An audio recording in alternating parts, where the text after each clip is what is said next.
Welcome to Btekt, David here. Make sure you hit subscribe, smash the like button, and let's go.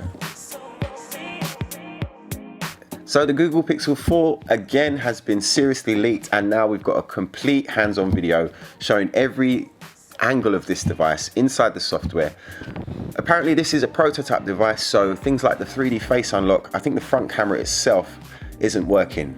There's also the air gestures where you can sort of swipe in front of the phone without having to touch it to be able to control it. That apparently wasn't working in this device either. I think it's quite sad that the phone has to get leaked in this way.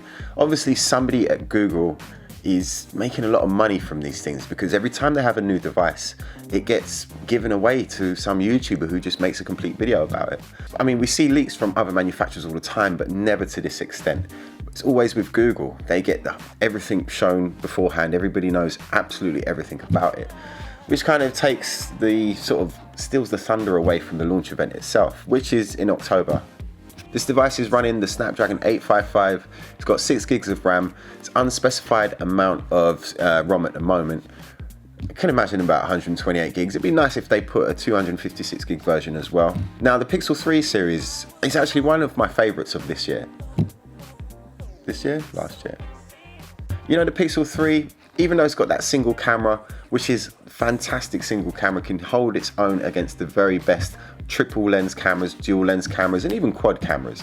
You know, the software in the Pixel 3, amazing camera software, giving you great portrait shots, giving you great color reproduction.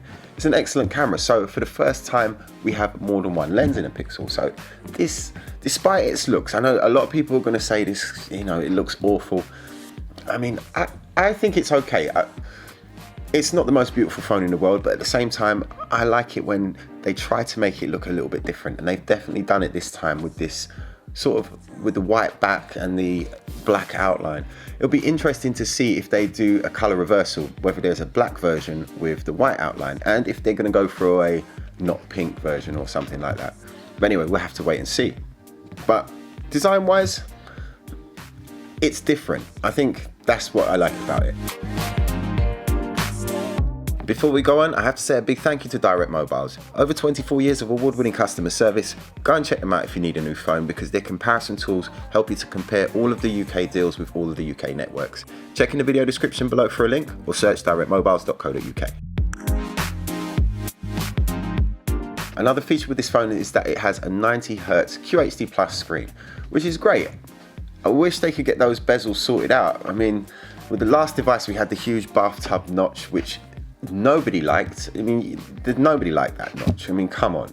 This time they've come to their senses a bit more, and I think they will be forgiven of having such a large notch. I mean, yeah, it is kind of looking dated when you put it up against something like the OnePlus 7 Pro or anything really nowadays. But if they put some good tech, which we know they will, if they put some good tech in that notch, then, well, from me anyway, all will be forgiven. Apparently it's going to have an ultra wide angle lens in the front again, which, if you ask me, I wish they would just put that camera on the back. I mean, yeah, if you've got loads of friends and you want to take a group selfie once every, year, then yeah, it's great to have an ultra wide angle front camera, but ultra wide angle cameras are for landscapes. They're not for people. Shooting people with ultra wide angle lenses just makes them look weird. So you know, I would have preferred to see maybe a telephoto lens, or not a telephoto lens, a portrait style lens in the front and ultra wide angle lens on the back. But altogether, I feel a little bit bad for Google. You know, this always happens to them. It doesn't happen to anyone else. You get the feeling that most of the leaks that we hear, from other manufacturers, come from the manufacturers themselves. You know, they want to get themselves in the news. But this just makes Google look bad. You know, it's like someone's stealing their devices and selling them on. They've got a serious problem with somebody who is right in there at Google, so they need to sort that out for next year. Anyway, that's it from me. Make sure that you're subbed to Btekt, because I've got lots of good stuff on the way.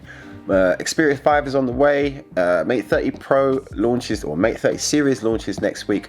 And then of course there's the iPhone 11. All on the way. Full reviews will be on Btekt very soon.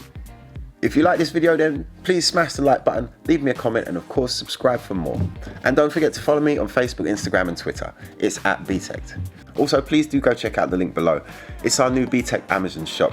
It's a place where I'll be uploading all my favourite tech recommendations, all the best accessories for mobile phones. You won't find any junk there that's only going to last you a couple of months. It's all good quality stuff. So do go and check it out. We earn a small commission if you choose to buy something from there. So please help us out and go and check it out. Thank you for watching. My name's David. This is Btekt.